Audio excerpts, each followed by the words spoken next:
Why did your ex leave you? Why did you lose interest in your ex? How do you get a girl to be attracted to you? Are women really hypergamous? Do they only like men who are attractive and wealthy? Today, I want to answer these and hopefully many more important dating questions by exploring the fascinating world of the value exchange theory of mate selection. Keep watching to find out more.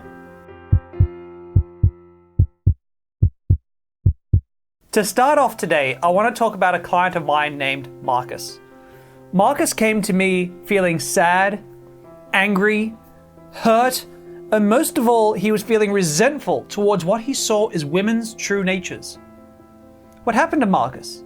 Well, Marcus was a really wealthy guy. He had massive success early on in his life, and he had a super successful IT company. He had beautiful cars, he had a penthouse apartment to die for, he dressed well, and had a really killer watch collection that I'm still to this day ridiculously jealous of. After a while, Marcus started to get a bit lonely and wanted to meet a long-term partner. It didn't take long before Marcus met Ashley. Ashley was a beautiful blonde bombshell. She was a Canadian snowboarding instructor and a part-time model, and the two fit like a glove. In fact, after just 18 months, they decided to get married. The marriage was actually going pretty well for about 3 to 4 years when suddenly Marcus's company crashed and he lost about 80% of his value almost overnight. Within 6 months' time, Ashley left him for another man.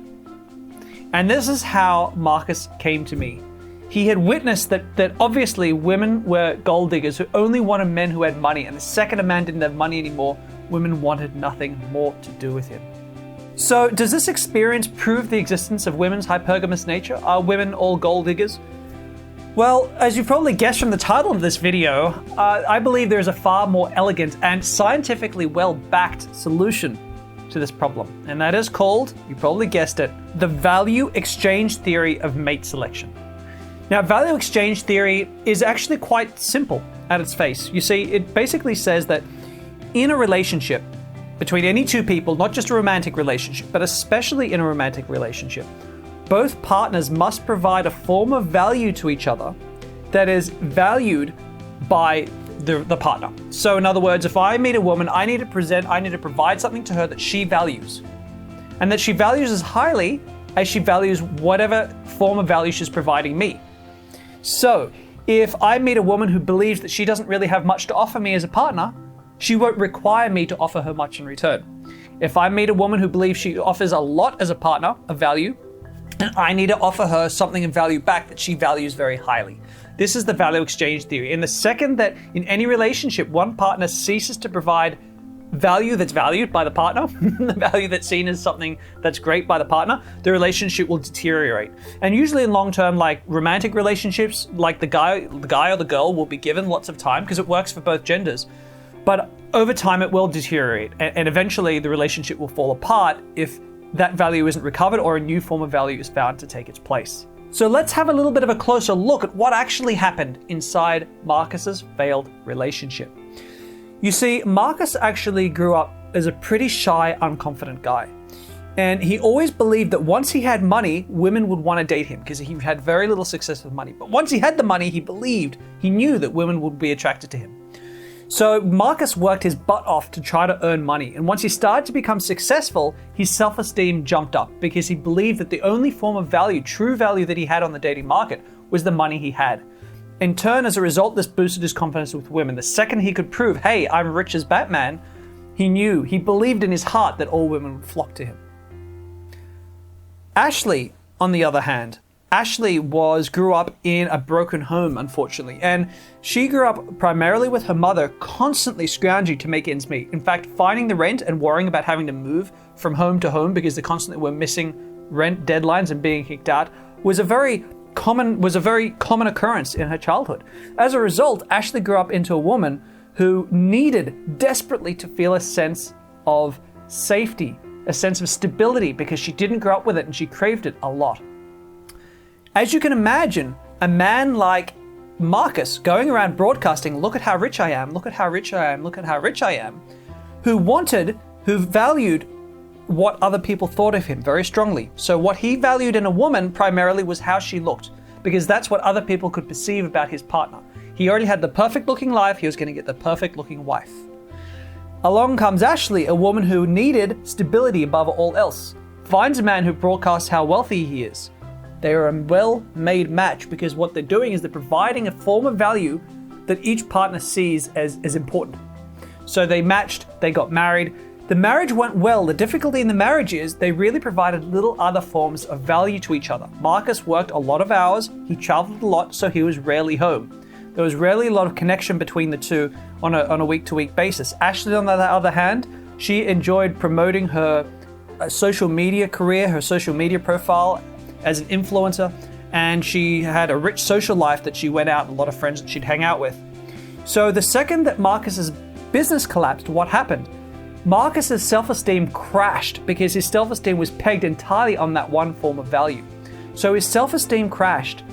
What's more, Marcus's emotions crashed. He stopped representing any form of stability. He wasn't even emotionally stable. He was up and down, hot and cold, anxious. He started to become needy, started to become insecure, accusing Ashley of cheating on him. Everything, the only form of value he saw he had was his wealth. And the only form of value he ever provided in the relationship was his wealth. Ashley was still an attractive woman, and Marcus wasn't providing anything else of value to her. So over time, Marcus wasn't recovering, and they split up.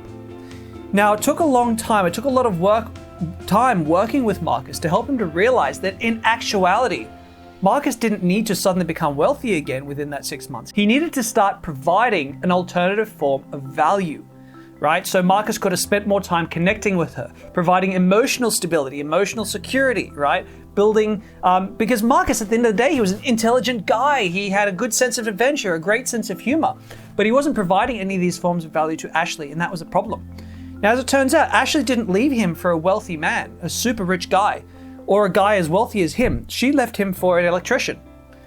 Now, I should point out that electricians aren't poor, at least in Australia. Electricians can make six-figure incomes.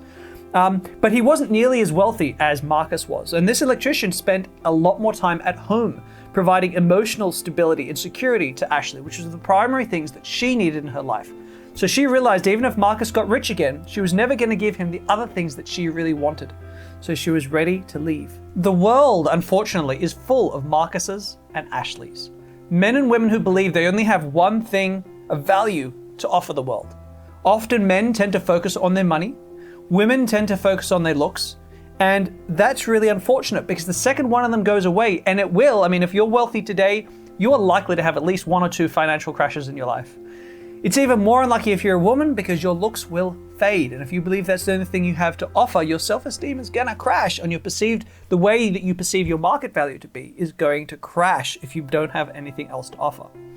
What I say to you men watching this video is you've got to do one of 2 things. One, you've got to have forms of value in yourself that you are proud of. If you don't have that right now, if there's nothing about you that you're proud of to offer the world, you need to work on that first and foremost. So either you need to provide or create that value in your life, or you need to start recognizing the things of value that you have now. Because I'll tell you what, once you, just like Marcus, when he suddenly believed with all his heart that money gave him value, his confidence went through the roof. Because his confidence went through the roof, women started to find him more attractive because he believed in himself. If you start to work on, if you have a life that you're proud of, if you have things that you do about who you are that you're proud of, that don't have to have anything to do with money or anything to do with being good looking as a guy, but if there are things about you that you're proud of that you've worked hard on, you will organically promote that to the women you meet because you're proud of those things about yourself. If you don't have things about yourself that you're proud of, that's where you need to work first, because if you have nothing that you're proud of, how are women going to see value in your life? If you don't have anything about your life that you're proud of, why would a woman who believes she has value to offer, most women who have value to offer believe they have value to offer, why would she want to date you? The answer is she probably wouldn't. And so this is a really powerful way to look at both attraction and long-term relationships, because it is always a value proposition that's being explored by both parties. Now, if you're interested to find out what kind of value a man like you is most likely to provide to women I highly recommend you take my online dating personality test. It's a free, intensive personality profiling program that basically goes through 16 different elements of your personality, and it'll tell you what your biggest strengths and weaknesses as a partner is likely to be. And that's going to help you get really focused on what parts of your dating personality you most need to work on. To do the program, go ahead and click the link in the top left down in the comments below. It's absolutely free, as I said, so I highly recommend it. Next week, I'm going to be talking about the 5 main forms of value that every woman is gonna need to find in a man. The 5 top forms of value every guy's gonna need. So you don't miss out on that video. I highly recommend you subscribe to my channel and click the little bell icon so you don't miss it as soon as it comes out. I hope you've gotten a lot out of this video. I'd love to hear from you in the comments below. As always, I'm Damien. Have a fantastic week.